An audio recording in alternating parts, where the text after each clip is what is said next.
Idaho Fish and Game says we have too many elk in the Magic Valley. Last night we took an in-depth look at the 4 tools that Fish and Game is using to try to solve that problem.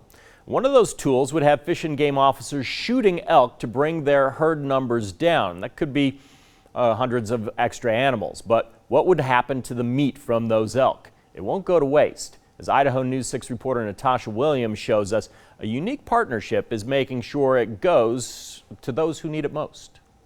The Idaho Food Bank says many Idahoans are facing food insecurity right now because of the coronavirus, and many of them are facing it for the first time. Here in the Magic Valley, an organization called Idaho Hunters Feeding the Hungry is teaming up with Fish and Game and local food pantries to help fight elk depredation and food insecurity. We have more elk than we've ever had. Fish and Game has been working for several years to fight elk depredation in the Little Camas area. Last year, as part of a study to reduce crop damage caused by the elk, Fish and Game killed around 200 elk.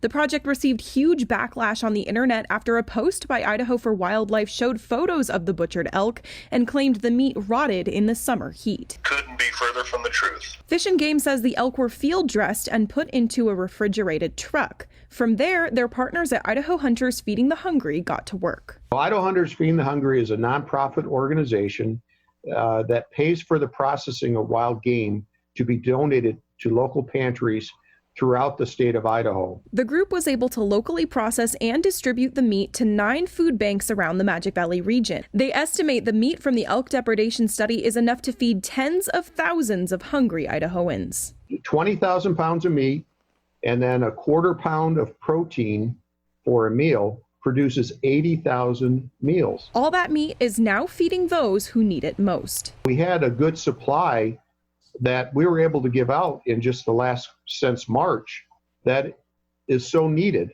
by so many people. And then especially at this time with this coronavirus issue, it reaches people, more people, and people that are really in need for this good quality food too. Fish and Game says they plan to continue working to reduce elk population in that area this summer. And ideally they would do that by working with hunters and landowners, working to provide access for those hunters on private land so that they can get the elk themselves.